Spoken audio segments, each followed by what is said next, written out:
Petty and Friends, where we use humor to break down barriers so that we can talk about real life situations and find real life solutions.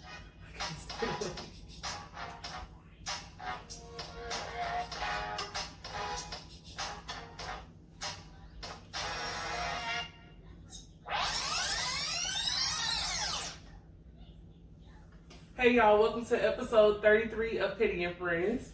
Woo! Woo! Today we got Dpheezie again, and we got Rundee. You want me to tell them your government or what the hood call you? Government, please. Government. They call it a little pistol starter on the side. Little pistol starter. We're not gonna do this. We're not gonna start off like this? Nah, get us together. Get us together? Okay. Well, we have to take a little bit of time to just like acknowledge everything that's going on in the world right now. Especially, I know she did not just hand this man her glass. I'm a cup holder now. You are the cup the cup bearer. You're the cup bearer. But no, on a serious note, we're gonna talk a little bit about what's going on in the world right now, because I feel like all of us being black men and women, we feel some type of way about how everything is progressing with race relations. So what y'all feel about that? How do y'all feel about the George Floyd situation? Who want to go first? Because we all got something to say. It's effed up. It ain't no other way else to do I it. mean, like, let me have this. I'll take it first. Please. Okay, you got it. All right. So first and foremost, y'all can see two African men sitting next to me. It's emotional, especially when you have brothers or you have sons or husbands that are African American, and people are subject to do what they feel because of a skin color. It's not fair. I'll bring in like the perspective from like God's view. I don't think color should be seen. But even like watching the video, I couldn't even finish it. Like, anger came up, disappointment, because it's like there was no emotions. Like, this person was heartless. Like, that's somebody's son. Like, this man called out for his mama. Like, when men cry, period, that's a sign of like, I need help. Like, I'm at my weakest points.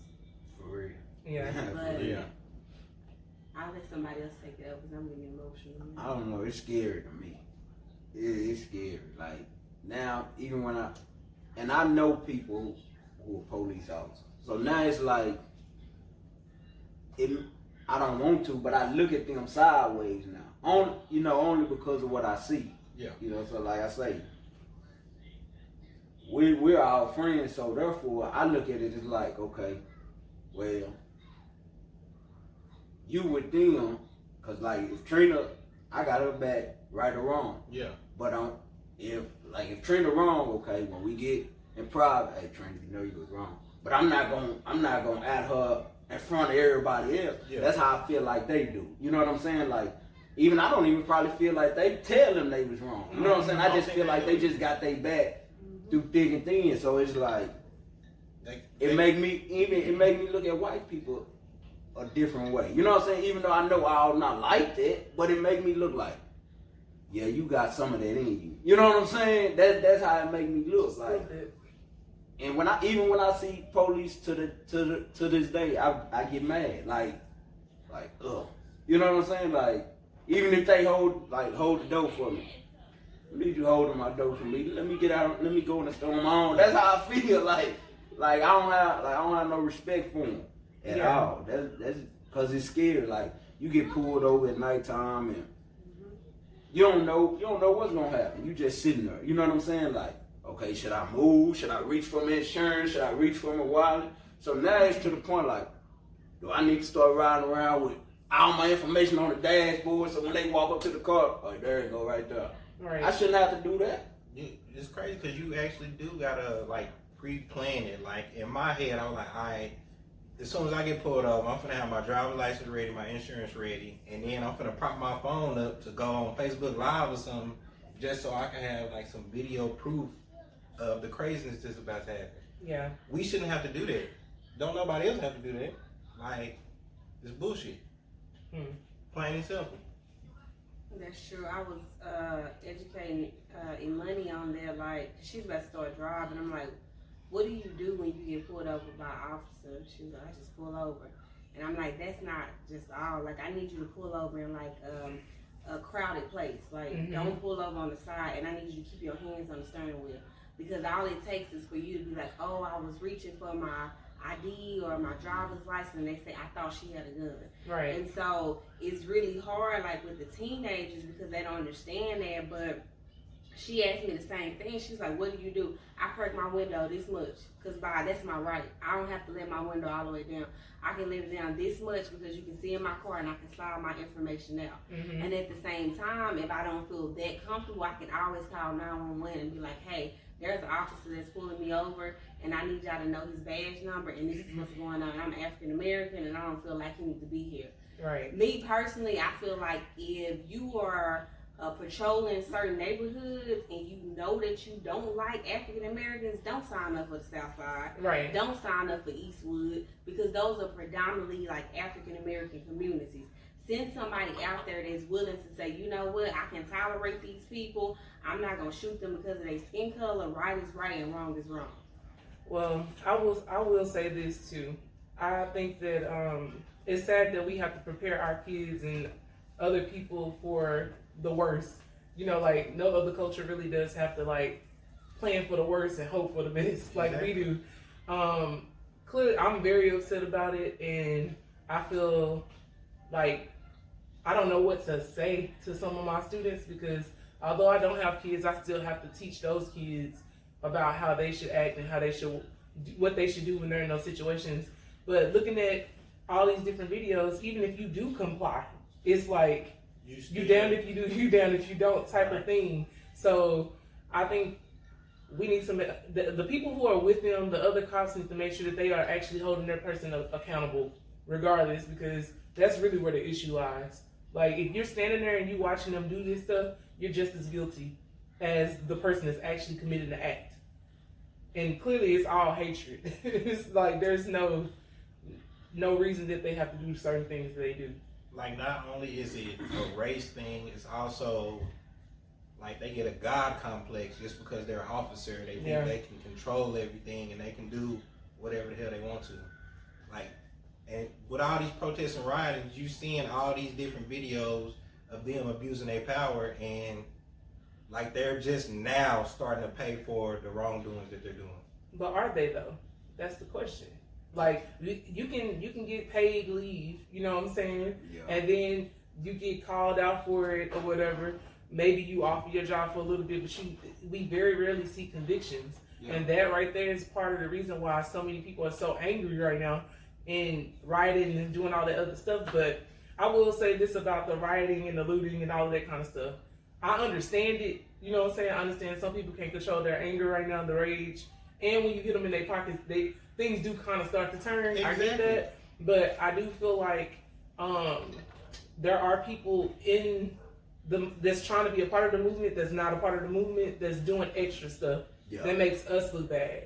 Like, because there's millions of videos where there's people writing Black Lives Matter on the building. Nobody asked you to do that. Like, this is a peaceful protest. Like, why are you over here messing up stuff when we didn't ask you to do that? Right. Yeah, so and that's one of the problems. Like, they not held accountable a lot because a lot of it don't hit mainstream media. Mm-hmm. You know, so if it's somebody from the hood and they did somebody like that, 9 times out of 10, a lot of people from the hood don't have the resources to push for them to, you know, they can raise hell, but they don't have the resources to make sure, okay, well, I need to talk to this person, or I need to go to this person. Or they don't know what to do. Yeah, they don't know what to do. Only thing they do know is file a complaint. That's it. You know, so we have to be educated too to know, okay, if this happened, this the step I need to take. So at the same time, we have to self-educate ourselves at the same time too, you know, because they don't expect it. That's why I feel like this whole moment is a call to action for everyone. Like, everybody has their own lane. Everybody has, like, their particular expertise. And I feel like all of us have to give what we can give to the movement. Like if you're not about that life of being on the front lines, but you good at organizing, organize something, create a platform for that. Like we have to be more active in doing those things for our people. And I will say this too, we can't be like, we're not talking to no white people. Because like, I mean, as much as we want to do that, you know what I'm saying? As much as I want to do that, I have to, you know what I'm saying? And you have to learn how to coexist. I don't think that we'll be able to like fully overcome the situation until we have other allies, because we can't fix race relations without other cultures. So like, I feel like falling back and not being open to the conversations or not trying to be, I guess, a resource for them to understand more is the wrong move. So, I hope. And it can go either way. I know. But why do we have to make them understand? No. Well, let me explain what I mean by that. Because I'm with you on that. Like, Becky know what's going on. You know what I'm saying? But I'm talking about for the ones who are there who want to be allies, they want to help. Like, when they ask you, what can we do to better serve you? That's what I mean. Like, we have to be able to have initiatives and key points that our demands of what we need. You know what I'm saying? Like, what we have to think about that. We can't let them create that for us. True. So we have to mobilize and do that for ourselves so that we can push it. That's all I'm saying. I think we don't need to stop this uneasy feeling until some laws get passed. Right. Until, I'll say keep going until we get rid of this two-party system, because that's flawed as shit. Yep. And then I say keep going and tearing up shit until we get reparations. We tearing up shit. But I don't condone needs that. To happen, though. I'm just saying. If we're going to be real about it, reparations needs to happen, because we're the only culture that has not been properly paid or reciprocated for our It's a work. long I ass want my list. acres. Yeah, It's a long ass list. It's a long ass list. That it took And a mule. I want my mule too. That it took care of everybody but us. Like, that makes no sense. And it's not a handout. We work for this. Like our ancestors slaved for this. So I mean, the Indians got their reservations and got money, and I mean, I just feel like black people are the only ones who haven't gotten their just due. We haven't gotten it yet. They haven't even acknowledged that it's racism in America yet. So I think that's the absolute worst, that you sit here and you can say that racism doesn't exist, but it's because it doesn't affect you. So that's why you feel like that. But that's just ignorance. You know it exists. You know you have privilege. And I think that's crazy, because I remember last year was my first year I experienced racism, like in your face. Yes. Blatant. So I went to my husband's hometown, which is Lufkin. I will never forget this. Oh, and shit. Wow. That country. He talked about how when he was younger there was like KKKs that like chased them like all the time, and I was like, that don't happen. Like, I'm thinking, but he's 10 years older than me. Anyways, we go to this IHOP, and like the person that I am, I'm just like, you speak, like you go in, you just hi, how you doing? Like I've always been that person, and like Caucasian lady, she didn't speak, and I didn't think nothing of it. And I'm like, maybe she didn't hear me. She sit us down, and anybody that know me, like when it come to my food, I'm on point. She had a whole pizza just and so a whole pizza while we recording. Yes, I ordered a confetti, like a birthday cake milkshake, and the picture looked like it was like cake batter with the sprinkles, like a cake. And I want the picture, right? I want the picture. So remind you, she didn't speak to me. She sat us down. It's me, my 2 daughters, my husband. My husband sit on the outside. Thank God for this. But anyways, she comes and she brings me this milkshake, and she slides us across. Like literally, it's all white. I'm like, this ain't what the picture look like. I'm like, excuse me, ma'am, there's no sprinkles, no nothing on here. Oh, we ran out. That's what she said. Like, we ran out. Oh. As if, like, I was supposed to take this drink. Like, customer service is, hey, we ran out. Would you like this? She didn't say that. She left us. There was a Caucasian family that came in. She said, good morning. How you doing? How can I help you? Here's the special. And, like, it was like a light bulb flipped. And I said, I don't have to spend my money here. Like, this is my money. Like, I got up. And I left with her milkshake right there, and they tried to catch us, and I was like, I won't spend my money. Like, this is my money. But, like, I felt that because I'm just like, you didn't speak to me. You tried to serve me something. I could only imagine if my food would have came out. Yeah. But we left, we went down the street, we found El Chico's. El Chico served us, and they brought us extra syrup and extra butter, and my money was well spent, but like, I do not have to spend my money anywhere that I don't feel like it's welcome. Like, I have the choice, but my husband called me because he's like, you know, all it takes for them to do is call the police, and then they gonna believe them, and I'm like, I'm about to tear this place up. But I'm so glad I left, but I just feel like it was 2019 then, and I'm like, that's what our great grandparents fought for. Like, this is still like here, and it's sad.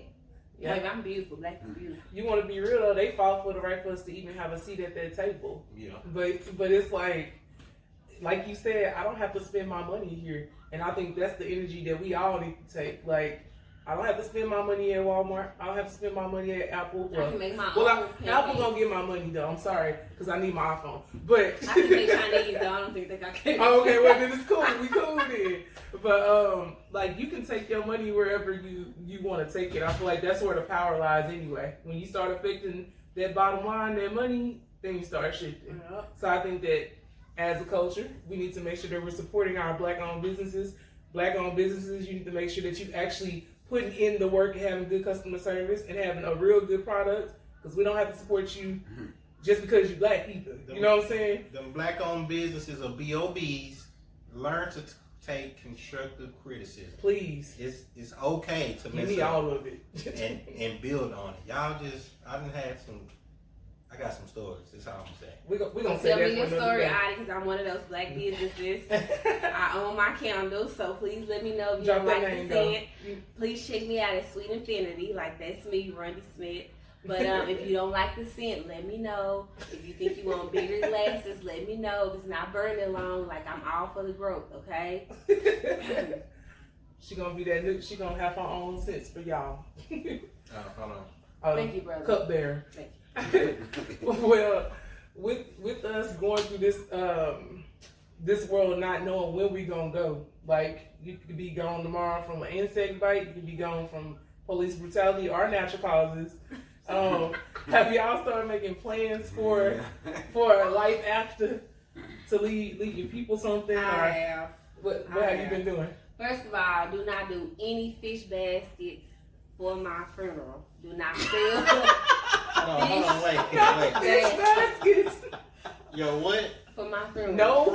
No fish baskets. Funeral. No, we ain't doing no fundraisers, none of that. No shirts with my face on there, RIP. So I can't sell no brisket for you? No, do not. Cool. And I want to show y'all this right now. See, I got some Jordans on. If I could pay some $49.99 for these Jordans, I could take $29 to buy me a life insurance policy every month. Absolutely. So if you standing at that line and finish line with COVID and you trying to buy these Jordans, you need to go buy you a policy, especially if you know for a fact you got multiple C's out here in the world. Please. Don't think Lil Pookie or I just bought some Jordans. But you got life insurance though, so it's okay. It's okay though. You take care of it. That's all I'm saying. Like, have it aligned. And another thing is, people do not know your password. So you need to have a paper with your passwords on there so that people can get in your account. So people can know what to do. So that's why you need somebody to be able to be trustworthy. Because if you die, nobody's going to hack into this Apple phone. So you need to let them know, hey, this is my passcode, because if your money's in that account, I'm telling you, Bank of America is going to keep it. All right? I don't need nobody in my passcode. I have 2 kids. Look. There's ways around that. But yes, that would be easy if you had on a piece of paper. Thank you. I have 2 kids. And so what I had to change is, because I have a husband, is if you have minors under 18, they're not going to get their money until they're 18, okay? So you need to find somebody trustworthy, granny, somebody, to help you take care of these kids. I got you, Dpheezie. Your wife going to take care of you, okay? Oh no! See, I tell her how much this insurance policy is. She might. I didn't tell you how much it is. So if you want to know how much your insurance policy is, it's supposed to be twice the time of your income, your annual income. So whatever your income is, you need to times that times 2, and that's how much life insurance you need. So yeah, Learning something. Key number 1: get you some life insurance. Yes. Key number 2, make sure you write it down. Yes. And let your passwords and everything. And key number 3, your life insurance should be 2 times your annual salary. Now, don't try to compare that to somebody else, because somebody else may be making like 6 figures and they can afford like this. You need to go by your income, and don't feel bad. Any amount of policy is better than no policy. Right. Like, I hate to tell you, like, I'm not selling no fish basket sandwich. Like, I just can't do it. Like, we're not GoFundMe either. Please, no, please don't do it. None of that. Please, give me some of that. 2 times your salary. Okay. Mm-hmm. That's not. I mean, that's not enough for me. Well, if you want more, do you? You can do more. I mean, not enough for me because I'm if gone. If you're not but investing, you supposed to invest. So the thing the thing about life insurance policy, why you're here right now, because you're young. So the thing about it is while you're young and you youthful, you want to make sure that you getting out there and you hustle. Like them 7 strands of income is gonna help you meet what it is that you're trying to leave for your daughter. I get you, like 7 hey, strands of income for the people in the back. Y'all 7 didn't strands. hear The that. number of completion. Don't just depend on that one job. Like literally, you and your boo together, your wife, you can include her. They can be 7 incomes. But at the end of the day, I get what you're saying. You're saying, hey, I got a daughter, and if my daughter have kids, she needs to go to college. All of this, I see you. I feel you knocking. But at the same time, I don't want you to throw away all your money trying to be like, well, I need this policy, because you're supposed to be investing. Remember, your money is making money while you sleep. Like you want to cha-ching while you sleep. So I'm gonna ask you, where do you start when investing? Start at like minor play. If you got a life insurance policy, they have investments. Mm-hmm. Like right now, I'm investing in Netflix. You can't tell me who ain't got Netflix. Somebody got Netflix and somebody got Hulu. I'm investing in some because all of America is like constantly using this. What you do is you write a list down of stuff that you like. Okay, I like Apple phones. I like Netflix. That's all the stuff you can invest in. And you Google, like go to Google and say, hey, let me look at the investment accounts, and it'll tell you. Nah, I don't need Google. That's why I got then. you. All right, then. It's That's why I got different. you. It's Yeah, different little apps too. Cause you gonna tell me how to do it. So I ain't finna know. All right, then. All right. I'm just trying to give an example. You know, I'm just saying. You not investing. She's happy. Her. I'm just saying. You know. They still. Yeah. I wouldn't know because it's horse her. They still keep it. I didn't know they if they were still keep going. it. I ain't heard the commercial. Okay, so run. They changed it up. So you say you prefer term, right? Yes. Okay, term life insurance. So say but that's like a waste of money too, then, right? All of it is a waste. But right now, if something happens to you while you're younger, your baby is going to be paid for that whole term. Yeah, people be like, oh, you can borrow off of it. Why you going to charge me interest off my money that I'm paying per month? And you going to tell me, oh, I can give you a loan off the money that you've been paying in for years, and then you going to charge me interest to keep me behind, and then when I like lapse on my, policy, then you ain't going to want to read me back up. Yeah. And so I don't say don't get no insurance, because the goal is, okay, we're still young. I'm still young. I'm 33. So if I get a term and that's 20 years, if I'm doing everything right that I'm supposed to, by the time I'm 50, I don't need life insurance, because then I'm investing all that money that I was putting towards my life insurance. Oh, you can borrow off of, but keep in mind that same money that you borrow off of is going to have interest on it. So basically, you're trying to tell me I'm paying money into something that you're going to give me a loan off of. I'm still going to be in debt. But if I ain't borrowing off of it, then what? So you need to go to term. But what I'm saying is, okay, term. So 20 years come. Mm-hmm. And I don't have what I'm supposed to have. Boom. That 21st year, I'm out of there. That you did? Yeah. Okay, 21st. I didn't say never go without it. Now, if you on the term, you need to make sure you're aligning like your plan of like you need to be debt free. Okay. And so what that means is you don't have no car note, you don't have no house note, none of that. So that same money that you would invest in a policy, you are now investing it in investment. So you will still be paying, but now you're getting to something that's going to multiply faster. You're diversifying your funds. And you need to be good with savings. That's basically what you're saying. Yeah. Okay.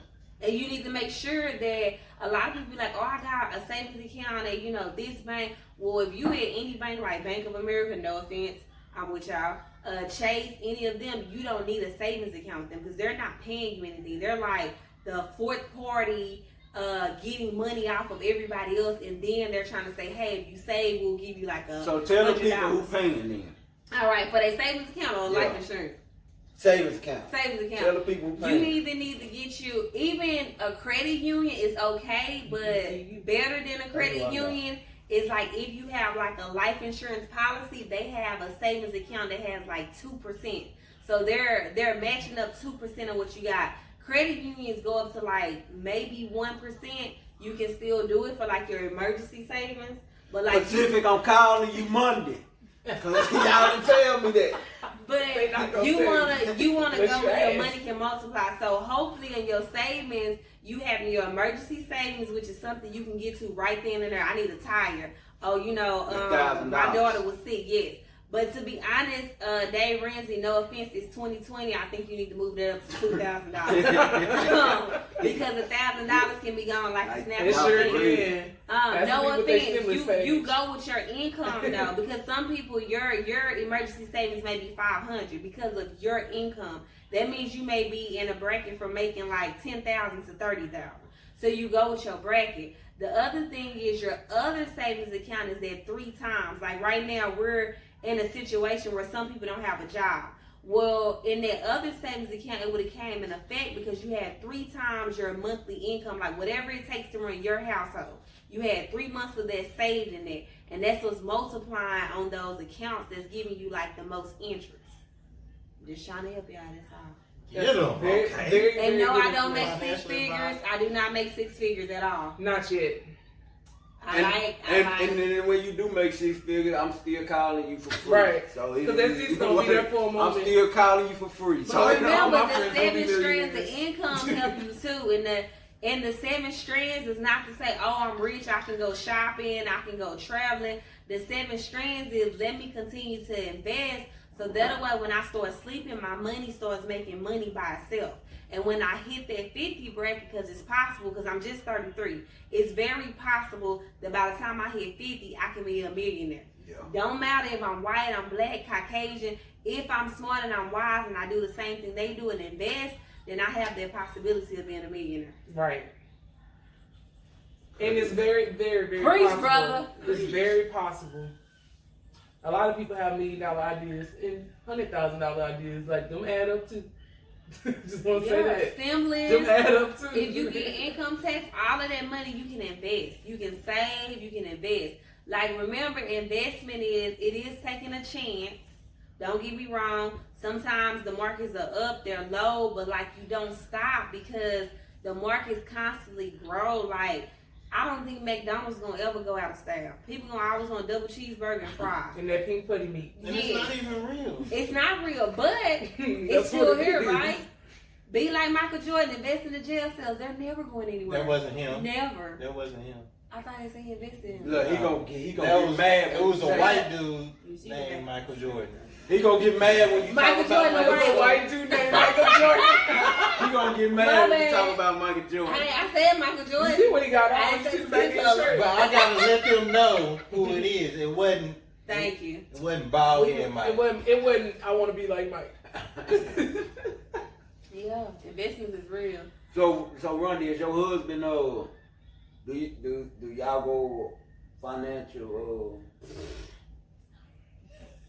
I don't like that response. What Let me kind of be response is honest. that? In a marriage, you have a spender and a saver. Mm. yeah, you do. My husband is a good provider. He's been to the Army. Bless his little looking heart. Looking hard. I am the survival person. And so we balance each other out because I came from a mind frame where if you get a large amount of money, you pay everything up because of the fear of not knowing where the next set of money was going to come. Yeah. Yeah. And so that means I survived off of like school check, income tax. When my husband came along, he was like, why are you paying them people ahead of time? What if we die next month? And I said, that's true. Direct Energy getting money from me and I ain't even used this. Hold up. So I put that money to the side so it's still balanced out. Yes. So like, though his background is not as strong as mine, we come together and he allows me to say, hey, this is what I learned. Can we try this? Yeah. Or this is what I think is going to work for us, so let's try this. He's out for it. He's just like, here the money. Show me what to do. I have to show him because if I die, I don't need you to like not know how to pay the bills. Yeah. Right. Yeah, that's Can I ask y'all a question? Yes, Do, ma'am. do y'all feel like the age difference helps y'all when it comes to that, or do you feel like it's like? What you mean? It's Like- a little like- bit of age difference, and then it's basically your background too. Yeah. So you think it's both? I say it's both because age don't mean nothing. Like, I think my husband had more time to get in debt. That's about all. Don't do my boy like that. No, I'm serious because if you don't come from a family that educates you on finances, you don't know. In his family, he was the first person to go to the army, so he was considered rich. Right. And so in my family, it was like, don't ask for it if you don't have it. And it's like, well, how do I get it if I don't have it? Well, you just go work.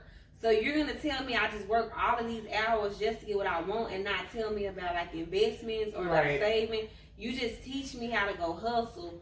And I believe all African Americans, like they have the mentality of surviving. It's about saving the money and multiplying it. You can give me a job and I can make the money to get whatever it is that I want. But then I don't think about long term.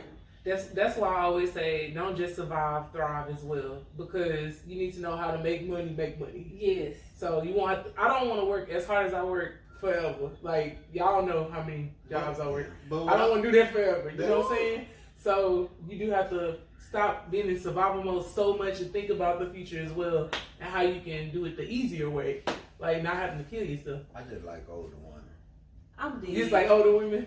I love my older. I just like older women. But No, like I just said, I think both come into play. You know, as far as with me, it's she's more the spender. Like she going to stuff. Oh, this on sale. Man, if you don't put that shit down, we won't even use that. But it's on sale. Me, I'm more the saver. So like I said, like I told y'all before. Are you a saver or are you stingy?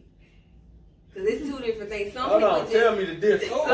Tell me the difference. some people save because they like, oh, it's gonna be a rainy day. Some people like, that's my money. We don't need to spend it on it. Nah, let's just keep. They like hold on to it. Like they just like, nah, this is my money. I'm gonna spend it on what I want to. It versus, hey, you know what? If it's my money, why I can't spend it on what I want to? So you calling me stingy because I want to spend my money? I'm just trying to figure out because. I'm just trying to figure that out. But what are you saving it for though? Because if I'm married, saving means it's for the both of us. And so saving is, you know what? Okay. it ain't always for the both of y'all. Sometimes you want to It's put just your like stuff it's to the both side ours, just for you. though. Well, then you been stingy then. So it's not. It's for That's me. two different notes. Save, okay. Are you a saver? Saver means I'm saving for if rainy days come for You can't be either both? one of us. Stingy is, oh no, this is just my money and A I'm gonna little spend on bit what I of it want. is just mine. Shit, I want some shit on It's sale no too. mine, it's we. It's no my, I, it's we. Let me ask the question, because all y'all married. Let me ask this. Before y'all got I'm married, married, boss. before y'all all got married, did y'all have a discussion about his account, your account, joint account? Or do y'all just have a joint account? I used- Or how does that work? Say, Like, I used- based on all of y'all? I used Okay. to be no. Look, Because I'm going to tell you what I'm going to do when I get married. when I first got married, it was I got my money. You got your money. You got your money. Now How did y'all pay the bills, Huh? though? we come together when the bills come in. Okay. But now it's to the point. See, I don't even now. It's to the point I don't even know when she get paid. I don't know when she get paid. Like that, and but with her, she be side eyeing me. Oh, how much is your check? How much was your check? Wow. God, Leon, why you at? Cause you got this. You got this. She count your and you money. like, hold on, I don't even know when you get paid. No, I don't even know when you get paid no more. But you ask me how much. That's cause you want to be in my. You want. you want to go buy something. I know when they come, you want to go buy something. So therefore, I look at it as like, what you mean? This is mine. So I guess Rundee right. I'm stingy. Okay. Well, we're gonna see what Rundee say. So y'all don't have a joint account at all. It's just like y'all got your separate accounts and then y'all pay the bills. Yeah, we got several accounts, pay the bills. Okay. What about you, Rundee? All right, so I'm gonna add in on that because I think we're similar. However, on the money part, like he don't question me, I don't question him. If it's anything extra, like my husband's in a motorcycle club, I don't contribute. Like I'm Zeta Phi Beta, if I want to participate in that, he don't contribute. So what we do on that is he is still a user on my account. He has access, he can look at it, he can do all of that. But at the end of the day, I'm the same way. Like the bills come to the table and it's like, hey, you pay this, I pay this. If you can't, then you need to go cut her. If I can't, I need to go braid her. So we all still come together, like both of us come together, but we're not officially. If he can't, he needs to go cut her. Yeah. You need to go make the money. Yeah. Because there's because like right now, I mean, like, yeah, the job situation is different, but you cannot just say, I'm going to bring zero to the table and you're not physically disabled. Exactly. So that means if you have, remember those 7 strands, that's where it come in. I know. But what I'm saying is, so, what if he's short on something? If he's short, that's fine. That's not an order. I just need you to come to the table with something. Okay. You can't come with nothing because them lights ain't going to say, oh, we going to take this much and you going to still be all right. So I need you to know, like, if you still in a motorcycle club. What electricity plug is. That's what I'm saying. I understand. If my husband still participates in the motorcycle club and you didn't sacrifice that motorcycle club because you got dues and stuff, priorities. yes, then you got to come up with something. If you said, you know what, I didn't pay dues and I really could, I got your back. They got dues? It's a club, yes, bro. they do. That's another bill. Yeah. What about you, Adi? I'm riding solo. Damn. Put us in your business, Adi and Danica. So we have 2 separate accounts. Okay. And we just pay the bills how it is. How is it? Like you just come together. Yeah. So, do y'all split it in half, or y'all just be like, hey, if somebody make the most income, do you pick up the bigger bills? Like, come on, educate me. So I'll pay my car rent, and then I'll pay your car? See, I have 2 cars. Yes. So she pays her car. Yes. Oh, okay, then that's good. Okay. All right. You ready for me? Okay. What about the I had to insurance? look Is it together or separate? She paid insurance. Oh, okay. For both cars. Well, yeah. Oh, okay then. But your car, okay. So you pay it too? Okay, I'm listening. Oh, okay. And then she'll take care of the smaller bills like the lights, cable, phone. Has the lights been small since quarantine and the cable and all of that? No. They gonna get paid regardless. Still gonna get paid. I mean, don't say small bills, then just say bills. I said smaller. I didn't say small. Okay. I was like, don't She do got her. selected The last part. Look, Smaller. Don't do her, because bills are bills. Bills It's are bills. quarantine. I never said. Kids are home 365 days. But Right you know, now. you know what he mean by the smaller. The smaller bills. The less bills. We on his business, not yours. Well, as long as y'all got y'all plan and work, it works. Exactly. You right. Yeah. So run down to your husband again. My baby is 44, y'all. He looks so good. He looks better than me. He looks so I'm 30. He about to be 45 on July. But you said Don't look somebody. You at- said don't somebody's a look at- spender and somebody's a saver. That's Yeah. not. I think when we first met, she was a little bit of a spender, especially when we got like a large lump of money in. Uh-huh. But no, both now we trying to take care of business first, and then we'll play. But that's where y'all balance each other. Even like with my husband, like, and I don't know because both of y'all men, but for him to say, here's my check, that's a big step for him. Because he was like, this is my money. But he knows at the end of the day, I'm going to make sure like everything is taken care of. It's going to be our household. And then you can do whatever you want to. It's gonna multiply when she wants to get in her hands. Though. That's a big ass step. Cause Hold how- on, hold multiply when it get in her hands though. Hold on. Listen, Dpheezie. Look, I'm just gonna explain how I am. She got your wife though. I understand Ronnie got the degrees in financial literacy and all that. I understand all that. Bro. I understand that. That's why you But can't did compare the two. But she just sit up there and said,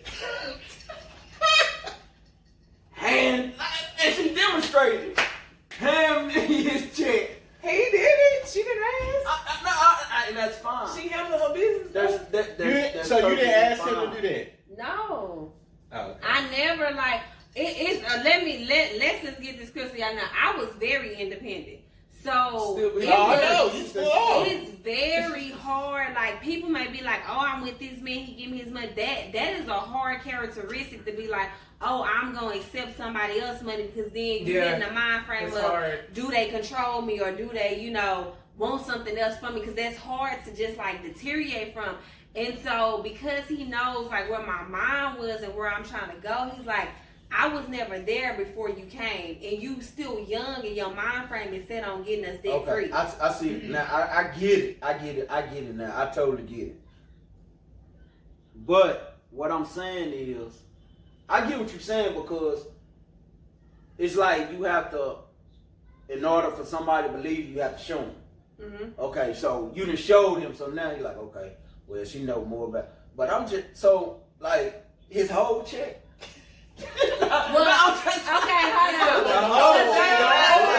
Wait, Like, what do we? but he still gets money. So He was in the service. Yeah, this Okay, is not to down him, but I am the breadwinner because I am the person that goes and gets more strings. Like I braid her, Okay. I'm doing like the candles, I do my job. On Saturday, I'm like doing, DoorDash, because like I'm just trying to get debt free. Okay. And so like that's like I can hold it down if he was to have no income. And so his thing is like, hey, how do I get to your mindset to where I can multiply the money that I have, even though it's not a lot?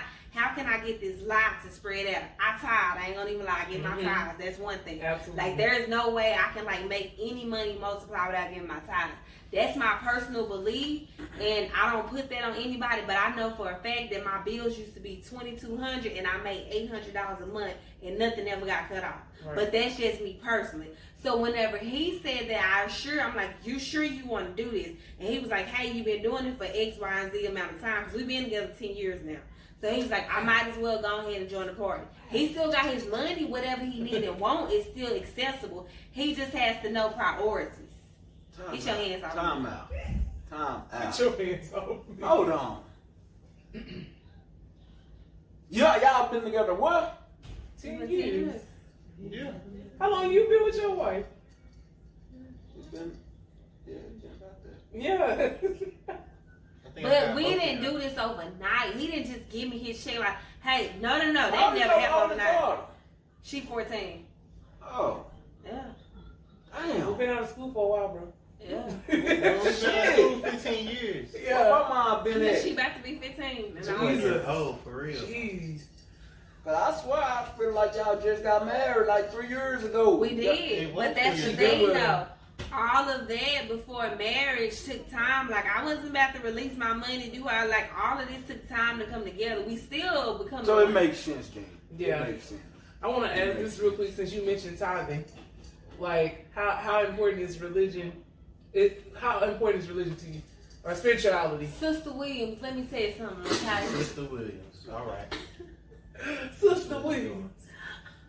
Brother Burns, hold on. Like, listen. Religion to me is something that's man-made. That's just me, period. Mhm. People can call it what they want to call it. You can be Christian, whatever. I am Christian. My husband is Catholic. I just need to know that you know that Jesus died on the cross and he coming back, he rose. Absolutely. Right? If you reference what Allah, Buddha, more power to you. That's on you.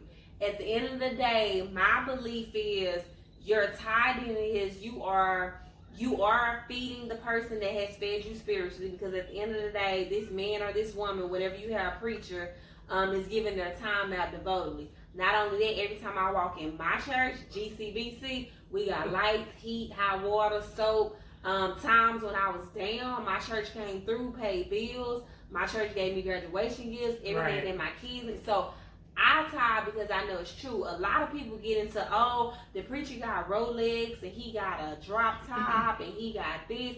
If he got it, more power to him, because I'm trying to give me a Lexus too, whatever. But that doesn't mean I stopped tithing because somebody said, oh, he driving this car.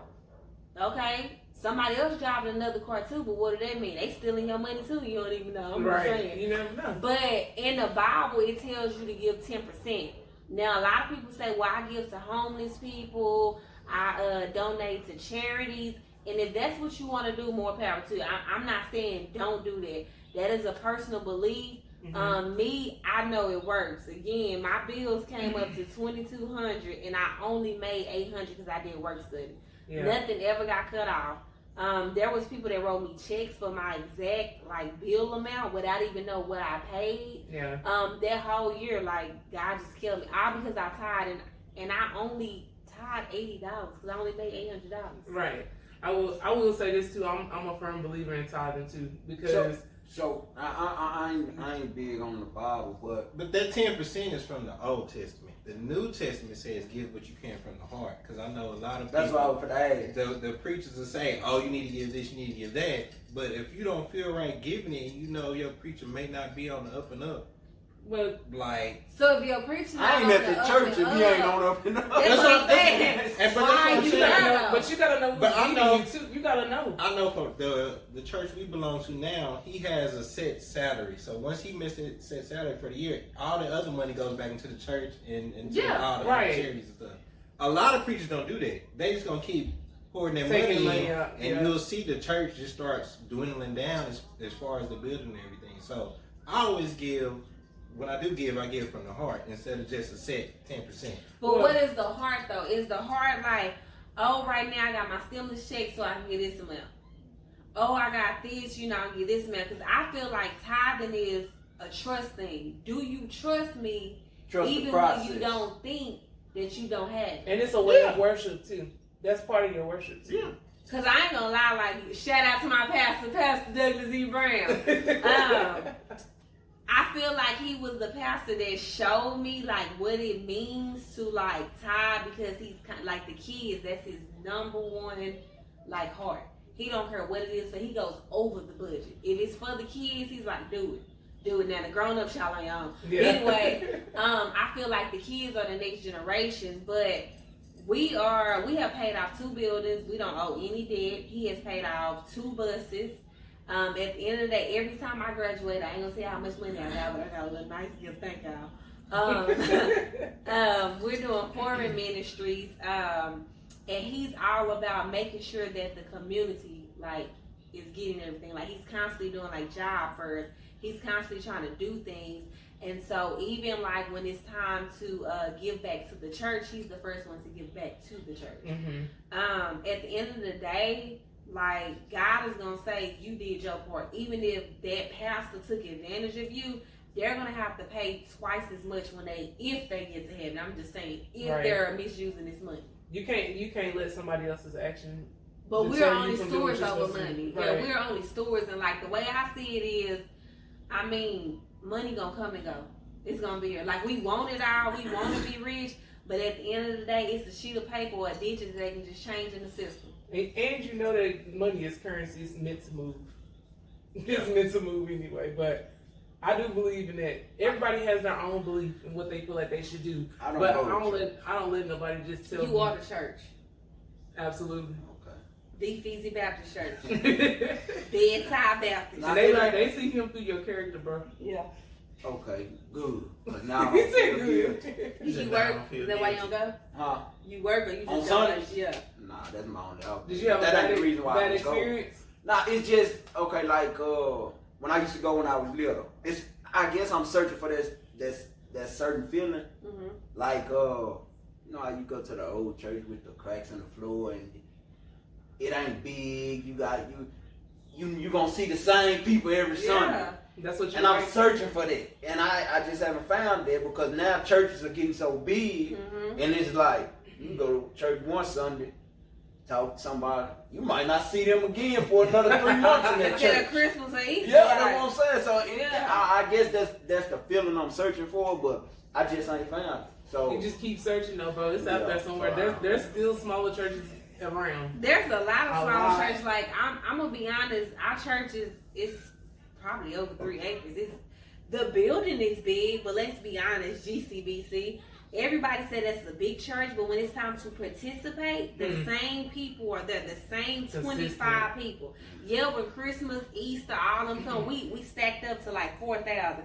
But when it comes time to who gonna watch them kids, it's the same 5 people. Don't nobody want to watch all them kids. They When don't it be comes time to volunteering at Bible all. study, we in the small sanctuary. We got a big sanctuary because not that many people come. When it comes time to vacation Bible school, them same people that was at the same, event, like participating, are the same. It's the same group of people that are there. So it's a small church, it's a big building, and some people just go for the fame. They be like, oh, I go to this church, this and that. Mm-hmm. I be blah, just blah. want see, and I guess that's me. I just want to go to get the word. That's what you're supposed to go for. No, I'm saying And like it be done. Like you don't be it trying to be participate. done. That's how I Like am. okay, You don't want to be doing all But that. he needs your talents though. Yeah, It that's what can't I'm work like that. Like you're gonna say God gave you this talent, whatever talent you got that you know you got. Mm-hmm. You know that you cold and you know can't nobody else touch you in it. But you don't want to use it to serve him. You just want to go and say, God, use somebody that's gonna feed me your word. But he's saying, Dpheezie, I am planning you to mentor to young boys. Some young black boy needs you, but you say, oh nah, I'm gonna sit back. I just need to be fed. That's mean because some boy needs to know I can make it. Oh, Dpheezie did it. He a parent. He an African American parent that's raising his daughter. And you know when you get invested, bro, when you do find your space in the church, that's when you really find your community. Like the more that you do in the church, the more connected you are to you feel connected. You give GM all your services, don't you? Don't too much. Too much. And they ain't doing nothing but breaking you down. And I have bones popping everything. And you'll be fed in other ways too, bro. You'll see it. You just gotta find your place. Yeah, and you see, that's what I was saying. That go back to with the tithe. So it's like, I don't want to just be giving people money and like just to be saying, okay, I paid my tithes to. I want to pay my tithes to somebody I feel like okay, this church deserves. You know what I'm saying? Or this pastor deserves. Cause me paying tithes and just giving church money, like But I feel like that ain't no. God's job though, because he just want to see if we're gonna be obedient. I'm the same. I used to be the same way. I'm like, why I'm gonna get my? It's not. It's my hard money. at first. It's First hard of at all, first. I've given you 100% and told you to give me 10 back and leave you with 90%. I just want to see if you're gonna invest that 10%, but you cannot judge what you think should happen with that 10% because you're supposed to trust me. Regardless to the fact, that's just like when people say, well, I can go out and feed the homeless. Well, duh. They the people that look like they need something and they want it. It's easy. It's easy for me to love somebody and help somebody that look like they need it. But what about the people that got the makeup on? Oh, they driving them Benz and they staying in a 2-story house, but you don't know they about to be repoed. Straight in the ring. You don't know that they about to get their, kids taken away, none of that. And you say, oh, I'm not going to pay this because they look like they doing good. Yeah. And that's the same thing with the churches. I'm trying to stay above water. You not knowing it's like, this whole corona thing, and I done had to take out a loan now just to keep the lights on because ain't nobody even come to church for the last 2 months. But you saying, I'm not going to pay for this because it's a big church. That's not your job. It's a trust thing. And I'm not saying just give your money away to any church you want to. I'm not. But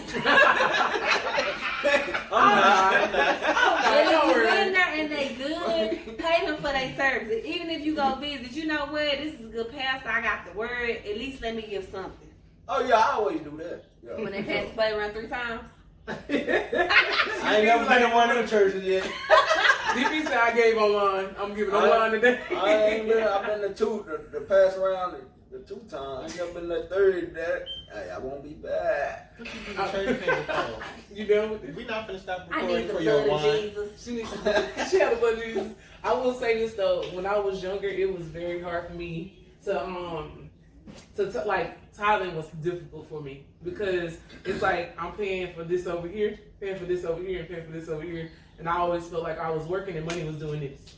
So, but when I really got serious about tithing and I was consistent with it, like I am now, whenever my money even looked like it's about to get low, I get a job, or somebody write me a check, or something happens where I end up getting money back in my account. Like when Corona first happened, I didn't know if I was gonna even be working. And I don't make money like that. I see So we got bartenders on tap over here. We Yes. doing big things over she here. said the blood of Jesus. And Penny and friends. You know what see they how it did? just popped up? Turn water into wine. Ain't God good? And I got the crackers. Shout out to Sarah.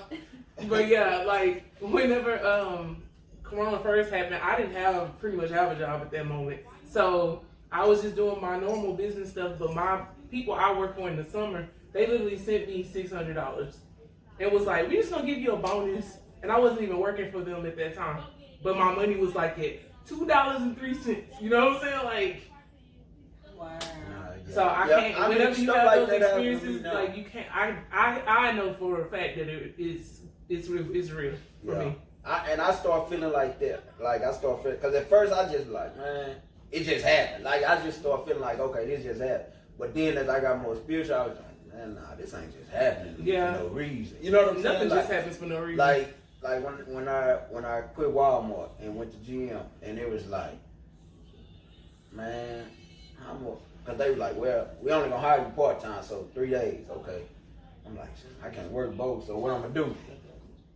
My wife, she was like, well, whatever you do, I got your back. Just go and do it if that's what you want to do. So I'm like, man, you can't survive on no 3 days. So I said, well, I just gotta readjust and stuff. Mm-hmm.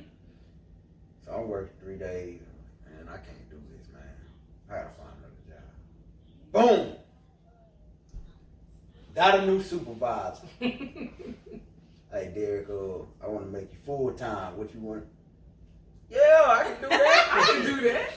Yeah, and then stuff just started opening up for me, and I'm just like, dang. Then I started looking more into my finances. I'm like, nah, this ain't just happening, just be happening. I say, this gotta be God talking to me. You know, telling me to get myself together. You know what I'm saying? Like, and I say, I guess it's a time for everything. Mm-hmm. You know, because I tell myself, I say, if I was at GM when I was 21, man, I'd be blowing money like it wasn't nothing. Mm-hmm. So I say everything happened for a reason. You know, like, even like my daughter, like, I wanted to get her, you know what I'm saying, at a time, and her mom was like, nah, and the time came, you know what I'm saying, to come how I wanted it to come, but it came, you know, so it was just like, so that made me start, you know, making every morning, before I do anything, as soon as I open my eyes, at first I used to roll over, grab my phone. I don't even check the time when I get up now. Yeah. First, as soon as I open my eyes, I start praying. Yeah. First thing, and it just started going, it just started being natural, like, every day, like, and don't let me forget to pray. You If I feel forget bad, to don't pray, you? You feel horrible. man, I'm driving on the freeway, and then I'm like, and me, I'm like, you don't gotta close your eyes to pray. You don't. Yeah. But you I'm driving on the freeway. I'm I'm closing my eyes and everything, and I just be like, man. But it's a good feeling though. It It's is. a good feeling. You know when you're on track too. So the moral of the story is everything that you need you already have, and you just gotta trust him, and everything else will unfold though. Yeah. But this was a good conversation. I enjoyed this, y'all. We learned a lot. Yeah. Yeah, I learned a lot. Thank y'all for coming. I guess it's thank y'all for coming. Well, you always welcome.